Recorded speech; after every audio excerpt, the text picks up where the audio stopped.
PKK'ya yakınlığıyla bilinen bir site, Bölgesel Kürt Yönetimi Başkanı Mesut Barzani'nin AK Parti'ye oy vermeleri ve AK Parti'ye çalışmaları için şu ana kadar yüzlerce aşiret ileri gelenini ve iş adamını Erbil'e çağırdığını iddia etti. Yani bozulmuşlar mı durumu? Allah. Öyle görünüyor. Mesut Barzani'yi seviyoruz. Onun bölgede etkili olması hoşumuza gider.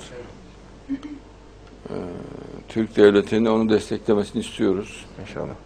Dindar, efendi bir insan. PKK'nın ahlaksızlığı nerede? Onun dindarlığı, temizliği, dürüstlüğü nerede? Doğru. PKK ağzını yıkasın, o kokmuş ağzını, ondan sonra adını ağzına alsınlar.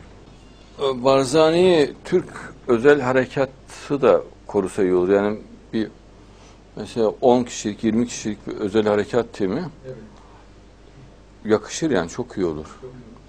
Evet, MİT gizli koruma yapabilir. MİT bir kere her yere yerleşsin bölgede. Barzani'nin de bu konuda çok mutlu olacağını düşünüyorum. Yani her türlü istihbaratı sağlayabilirler. Ama en iyisi korumada özel harekat. Yani en az 20 kişilik bir özel harekat ekibi onun çevresinde olursa 10-10 gece gündüz korurlar. Nöbetleşe yani. İnşallah.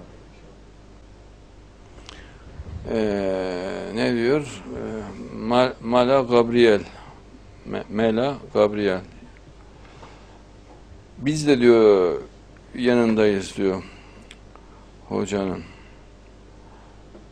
Mesut Barzani'nin. Lakin bağımsız Kürdistan'ı kuracak, bu zorunuza gitmez mi hocam diyor. Niye zorumuza gitsin?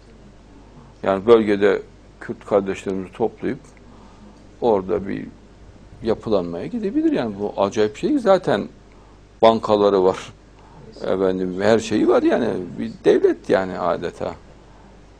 Niye rahatsız etsin? Rahatsız olacak bir şey yok. İftihar ederiz yani. Ben şahsen iftihar ederim. Rahatsız olacak bir şey yok.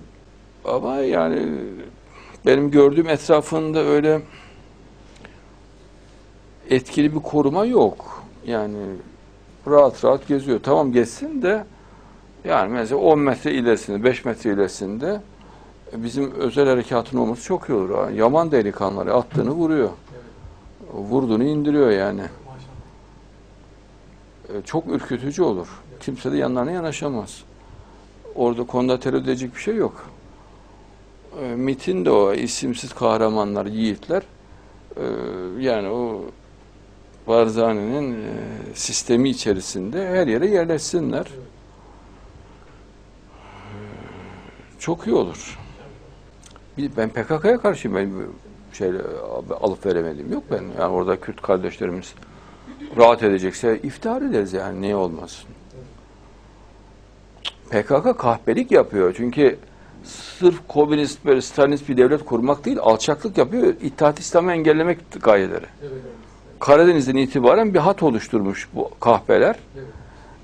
Ta Mersin'e kadar. Yani hiçbir şekilde kıpırdayamayacak hale getirmek istiyorlar. O zaman bizi sen çılgına çevirirsin yani. Yani söylüyorum. Değil mi? Deli akıllıyı gördü mü değneğini saklarmış.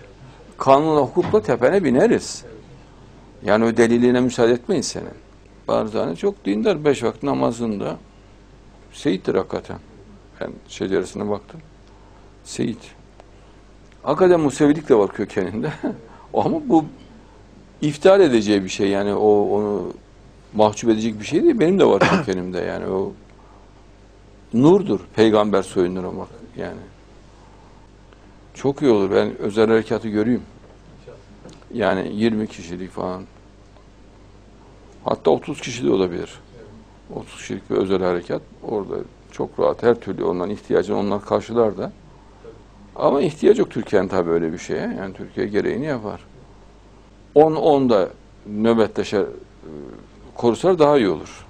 Daha rahat dinlerler değil mi? 8'er saat arayla. Evet. O iyi yani, 10'ar kişi. Yani bayağı caydırıcı olur. PKK oralara, kenarına, köşesine gelemez. Ama MİT'in de oraya iyice bir oturması gerekiyor yani alana. Barzani zaten güvenir MİT'e. Eskiden beri zaten bir dostluğu var. Nakşibendidir.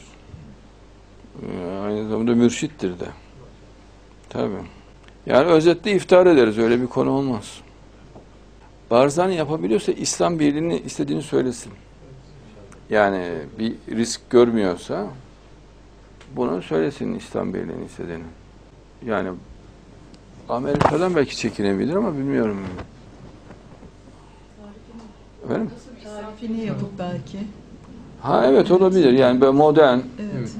bağnazlıktan uzak, şiddete karşı olan, barışı, kardeşliği, sevgiyi isteyen, kadınların alabilene özgür olduğu, Musevileri koruyan, yani İsrail düşmanlığı olmayan, herkesin bölgede barış içinde yaşamasını isteyen, her devletin bağımsız olmasını isteyen, Cemahiriyeler Birliği şeklinde, cumhuriyetler şeklinde, her devletin kendi içinde bağımsız ama İslam adaletini, İslam sevgisini herkesin yudum yudum içtiği bir güzelliğin hakim olmasını istiyorum diyebilir. Amerika buna bir şey demez. Biz nasıl demesi gerektiğini aslında bir yazılı gönderelim. Evet, şimdi onu toparlayamayabilir. Dolayısıyla Amerikan damarına basmış olur. Çünkü Amerika ödü kopuyor bağnaz, tutucu bir İslam gelişecek diye. Gelenekçi İslam'dan nefret ediyorlar. Haklılar da, yani biz de istemeyiz. Değerli toplu sözcüye sözü aktarırsak konuşmalarında kullanabilir. Yurt dışı ziyaretlerinde de öyle. Yani mutlaka kadrosu içerisine alsın MİT mensuplarını.